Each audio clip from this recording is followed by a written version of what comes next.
After yesterday's very in-depth video about PSVR1 and its first year, today we're doing a similar one but in a lot more casual, less in-depth style, where we're talking about my favourite PSVR2 games of the first year. Now, this list, while I've tried to make it comprehensive in terms of what I've really enjoyed and remembered the most throughout the year, will not have every amazing game. There are plenty of other games that are just incredible, and I may even put them in S tier on, say, the ranking that I did a couple months ago. But these ones are the ones that stand out to me, looking through my library of what I really want to jump back into and what I've just thoroughly enjoyed throughout the year. So we're not going to spend too much time on each game because there are quite a lot here, but I'm just going to jump between them, tell you what I like, tell you what they're all about, and then we'll get on to the next. So let's jump straight into my favorite PSVR2 games from the first year of the headset being released, because today is the anniversary, so happy PSVR2 anniversary, everybody.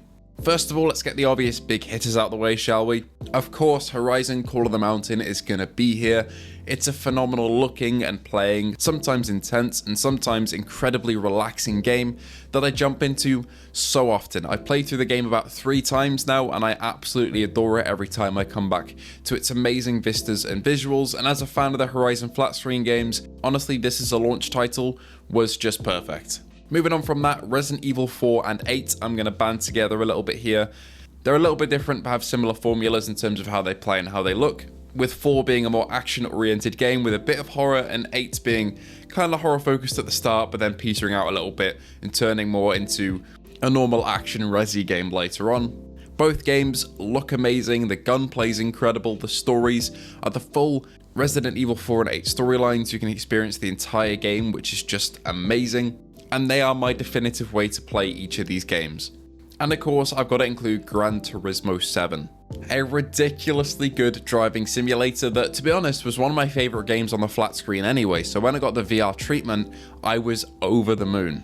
I've spent so many hours just cruising along, doing intense races, and looking at my favourite cars in VR. And as a racing fan, I could not ask for anything better in terms of how the game feels and plays. The controller experience here is great on Gran Turismo, but if you're on a wheel, it really feels like you're sitting in the seat of the car that you're in, blasting around the Nürburgring, the Red Bull Ring, or any other track of your choosing. It's also one I like to show off to people when they're trying the headset for the first time, and every time they absolutely love it. With those big AAA games out the way, I want to bring up Kayak VR Mirage again, because this is one that I love to just chill out after a long day in, kayaking around Antarctica or Costa Rica. And while it's one that a lot of people overlook or don't really like that much sometimes because of its, I would say, shallow gameplay loop of just literally paddling around, its visuals keep me coming back every time that I boot up the headset and need something to kind of relax in. Not to mention the devs are also hard at work at the next update, which is going to bring more environments and a much requested feature, which I have a feeling will be multiplayer, but I'm not quite sure. If you're unsure about how much playtime it's going to give you and you just want a visual showcase, maybe wait until it's on sale, but I absolutely love it. Speaking of visual showcase combined with an actually incredible game, is Red Matter 2. Running at a flawless 120Hz, I have no idea how the devs here actually managed to do that. It is ridiculous how good this game looks and how good it runs. Red Matter 2 is an incredible puzzle sci-fi adventure that I would recommend to literally anybody because of simply how good it looks. And it's no surprise that it's on this list. I also want to highlight 2 of my favourite shooters, which are Breaches, because of its incredible siege-like gameplay loop of breaching through walls, hatches and doors. Some really intense PvP can be found in this game with good currency management between rounds, and it's probably the game on PSVR2 that has the most teamwork involved in it, and it's such fun to play with friends. I've enjoyed every time I've come into Breaches and played it with my mates. What a game. The second one is Pavlov. No surprises there. For the first year, I've put probably the most amount of hours into Pavlov than any other game, especially at the start of the life cycle. The only one that might be rivaling its playtime is Gran Turismo 7, but Pavlov honestly has some of the best shooting mechanics, reloading mechanics, some amazing looking maps, it runs flawlessly, and its proximity chat is just one of the funniest things on the entire headset. If you've not seen any of the original Pavlov videos that I made on the channel, I'll leave a link to the best moments of 2023 in the description below in terms of Pavlov, because that kind of condenses all of the funniest stuff that happened, and I honestly love this game. It's got a real special place in my heart after its amazing launch on PSVR2, and it was one of the first games that I was staying up until about 4 in the morning to play back in launch, and it's amazing. A more recent multiplayer game that I'm absolutely loving is, of course, Legendary Tales. I really enjoy jumping in solo and co-op, and it's honestly such a deep and crunchy game with the upgrade trees and the skill trees, and the massive maps to explore, and the endless seeming dungeons. Legendary Tales offers a lot for its price, which admittedly is quite high, but I believe it delivers on all the promises it makes, and especially co-op, it's fun to traverse this world, and I've loved playing through it over the month of February alone and with friends. So for the first year of PSVR2, I'd say this one definitely deserves to get a mention. Talking about friends though, no better game to hop on really than Walkabout Mini Golf, with its extensive DLC, incredible looking maps, easy to understand gameplay loop. It might just be the perfect social VR game to just chill out and play a small game with friends. I will always sing the praises of Mighty Coconut every single time they release a new DLC, because their work is phenomenal and I enjoy it every single time they put out something new. So Walkabout Mini Golf deserves to be on this list.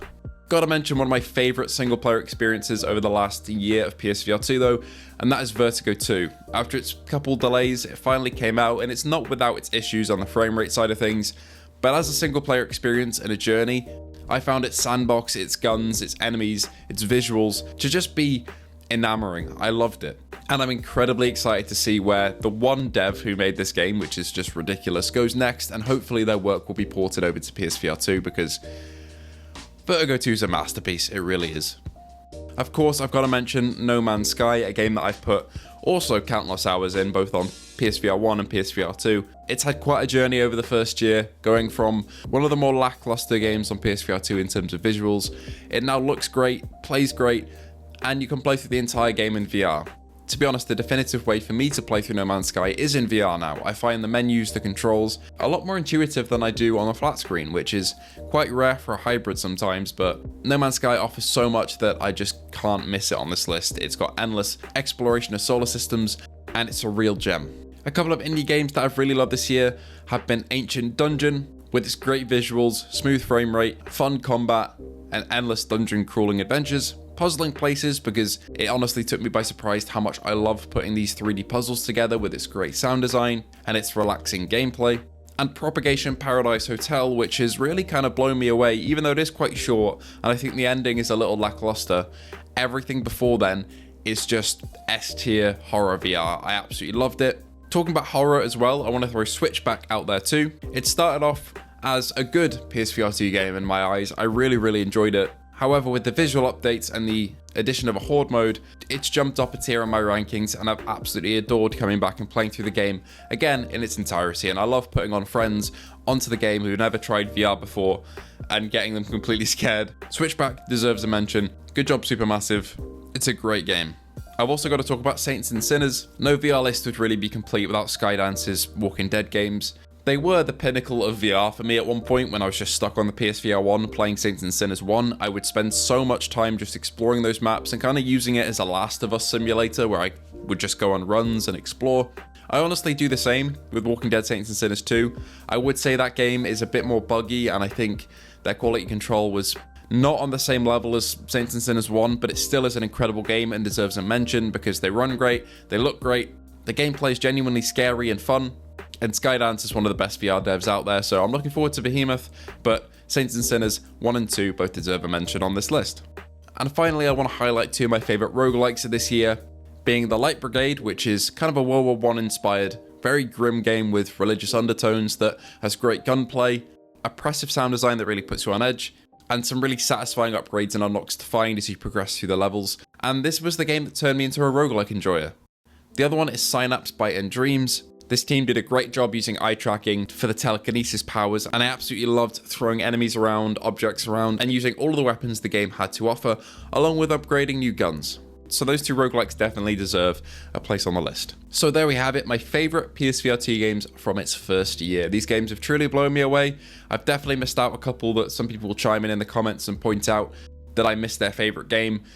Chances are I do love those, but these are the ones that hold a very special place in my heart and I come back to very often. So thank you all for watching. Do chime up for the comments about any games that you love on PSVR2 in the first year.